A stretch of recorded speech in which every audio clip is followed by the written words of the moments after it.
Well, hello everyone, and welcome to Monday. This is a very unusual video for a couple of reasons. First of all, because I'm recapping a game that we played Sunday, first Sunday game of the year. And also, instead of doing transactions and all that kind of stuff, I'm going to take this in a different direction. First, we're going to review yesterday's game. And yes, Binghamton came up on the short end once again, 4-3 to the Carolina Thunderbirds.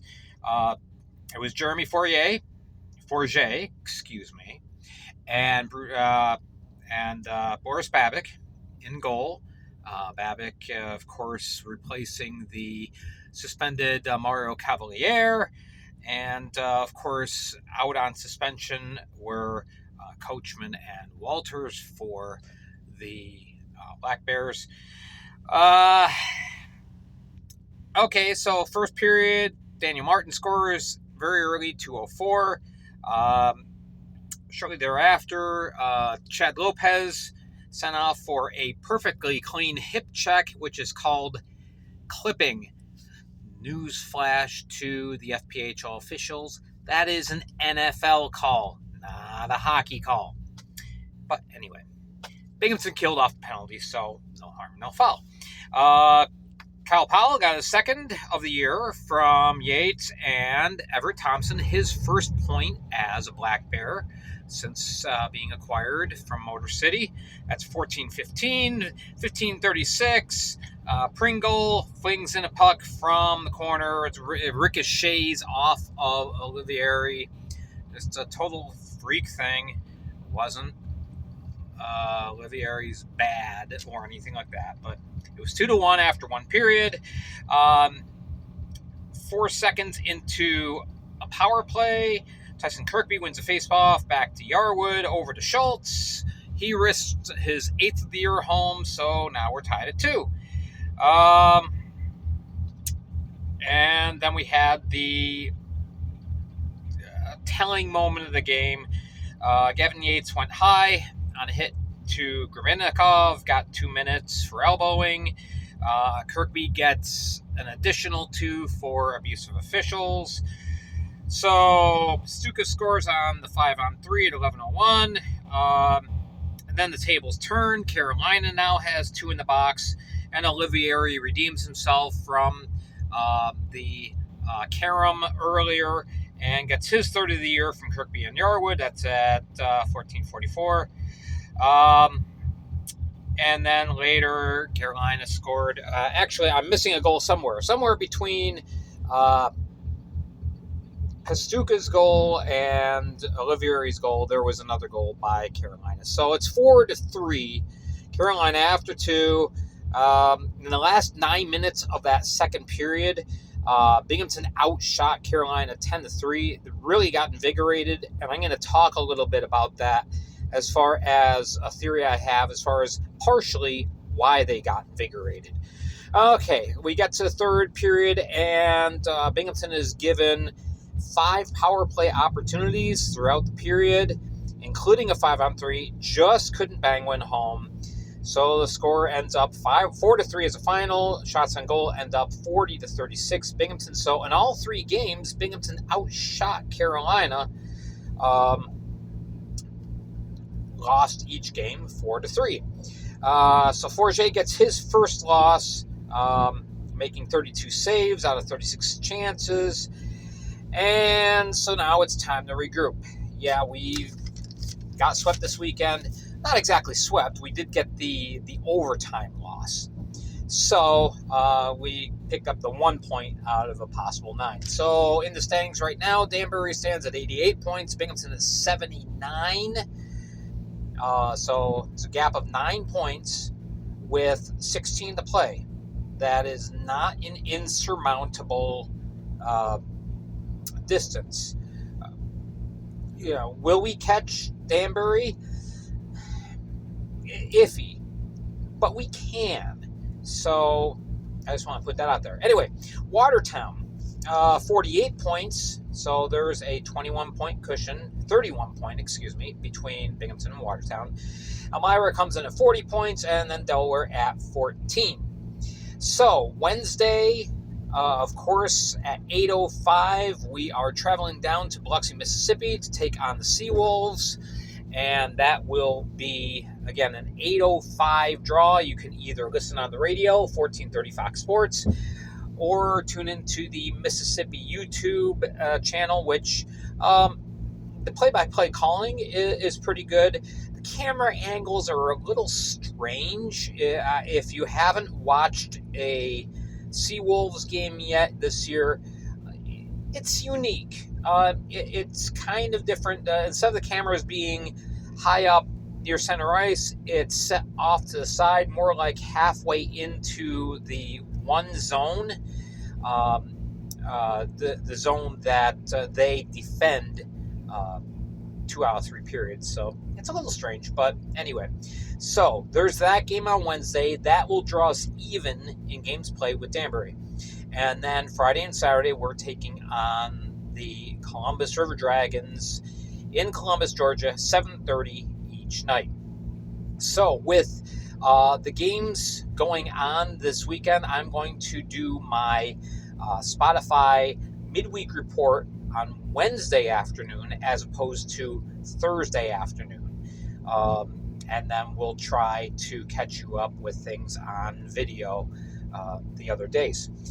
Again, instead of talking about what's going on around the Fed and all that kind of stuff, I haven't even looked at the transaction page today because I really want to focus on something else. First of all, I want to mention attendance. I had another, 3,300 in attendance yesterday. So 6 games left on the home docket. 6 or 7? Anyway, I got to go back and look. But we are at 82,000 now. So, we are getting close. So it's 6 games left because I figured it was just shy of 3,000 a game that we need to get the 100,000 fans through turnstiles, which we need to keep doing. I want to switch focuses and talk a little bit about the fact that we're going through some tough times right now as a team. We've lost 4 or 5. This is the first time this year that we've really faced this level of adversity. And, we're playing the toughest part of our schedule right now. We've been shorthanded. We've been missing our leading scorer for almost a month, and he's not coming back until the 17th, him being Tyler Jurich. So things have been tough, yes. Things have been tough for Binghamton hockey in the past. I was really kind of shocked and a little bit dismayed by the amount of harsh, critical, and negative posts on Facebook in response to dropping these 3 games, in addition to the one of the 2 that we dropped last week in Port Huron. People really expressing their displeasure, which I get it. Nobody likes to lose. You're a fan, you feel invested in your team.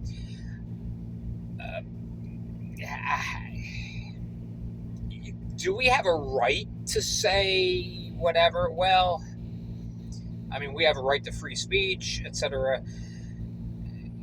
Because we can say something, though, should we? That's the question to ask. Obviously, there are some issues that the team needs to work through right now. That being said, though, when you're down, when something's going on in your life and you're really down and going through a very difficult time, what's the thing that you want the most next to that tough time ending? You want somebody to lean on. You want someone to have your back. All right. And I really feel like this is our opportunity as fans to remind the Black Bears organization that, like the slogan says, they're our city. It's our city. They're our team. They're our Binghamton Black Bears. All right. That doesn't mean we own them. That just means that we can identify with them and partner with them.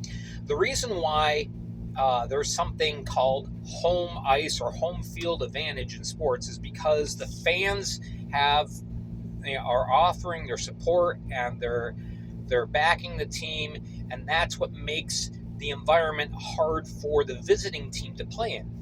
So that the opening thumbnail, you'll see a quote from Kyle Powell. Happy birthday, by the way, Kyle. Yeah, it's very true. Just to relive a couple of stories. First, many of you don't remember the Binghamton Whalers. Maybe you weren't alive then. I vividly remember the Whalers. That last season, 11 wins, 60 losses, 9 ties. It was a miserable season. Okay, I went to about 7 or 8 games that year, and the last game I went, it was Binghamton taking on the Springfield Indians. Springfield was jockeying for playoff position, depending on whether they won or lost. They would either finish in 3rd or 4th in the division. So it was very important for them to get a win.